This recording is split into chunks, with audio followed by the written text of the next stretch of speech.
નમસ્કાર, હું છું અમીર સુથાર ને અત્યારે થરાદ તાલુકાના ચોંગડા ગામની જો વાત કરવામાં આવે છે, અહીંયા લોકોની ભીડ છે અને અહીંયા વિકૃત કંઈ પ્રાણી આવી ગયું છે અને એ પ્રાણી શું છે એ ખબર નથી, પણ અહીંના લોકો અહીંયા ભારી સંખ્યામાં ઊભા છે અને લાકડા અને કુવાડી સાથે કે અમને ખૂબ જ ડર છે। ત્યારે થરાદ તાલુકાના જો પોલીસની વાત કરવામાં આવે તો અત્યારે કોઈ પોલીસ પણ અહીંયા દેખવા મળતી નથી અને જ્યારે અહીં ચોંગડા ગામના વહીવટદાર હોય અથવા તલાટી હોય એ પણ અહીંયા મને દેખવા જોવા નથી મળી રહ્યા। ત્યારે અહીંના લોકો છે, કાકા શું હતું અને કેવી વાત હતી? આવ્યું છે તે હું રાયડામ બેઠું એટલે હતું શું એ ખબર ખરી? હવે શીખર છે શું અને ઓકડો કરીને હમણે હું અહીં કઈ જગ્યાએ છે અત્યારે? આ ગામનું નામ શું છે? ચાંગડા ગામના લોકો છે। અહીંયા તમે જોઈ શકો છો, કેમેરામાં થોડો કેમેરો ઘુમાવશો, જ્યારે લોકોની ચારે બાજુ જ્યારે આજુબાજુના ગામ પણ આવી ગયા છે, જ્યારે હજી વન વિભાગ પણ આવ્યો નથી, વન વિભાગ આવ્યો નથી એટલે વન વિભાગની જાણ કરી હતી।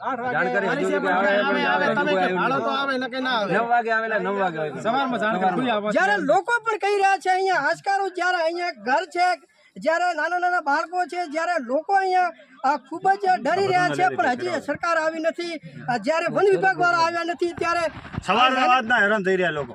સવારના કેટલા વાગ્યાથી? 6 વાગ્યાથી 6 વાગ્યાથી આ લોકો અહીંયા હેરાન થઈ રહ્યા છે। સરકારને નમ્ર વિનંતી કે તત્કાલ આવે અને જે પણ પ્રાણી હોય એને પકડીને વન વિભાગ ભેગું કરે એવી ગ્રામજનોની માંગ છે। આપણી સાથે એક છે,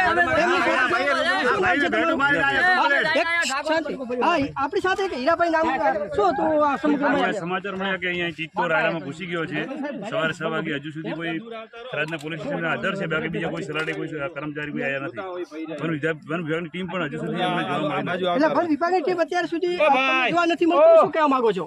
અને કોઈક તરત વન વિભાગની ટીમ આવે અને આને તરત પકડી નાખે એવું અંદર છે એવું પાકી ખાતરી કરી નાખીને એવી અહીંના લોકો પણ કહી રહ્યા છે કે અંદર છે, અમે ખાતરી કરી નાખી। શું પ્રાણી છે એ મેં નથી જોયો પણ હું નહીં કહી શકું, પણ ઘાતકી પ્રાણી છે અને જીવલેણો પણ હુમલો કરી શકે છે। જ્યારે ખાસ સરકારે નમ્ર વિનંતી કે તત્કાલ વન વિભાગને મોકલે એવી નમ્ર વિનંતી કરી રહ્યા છે। અમીર સુથાર, બનાસકાંઠા।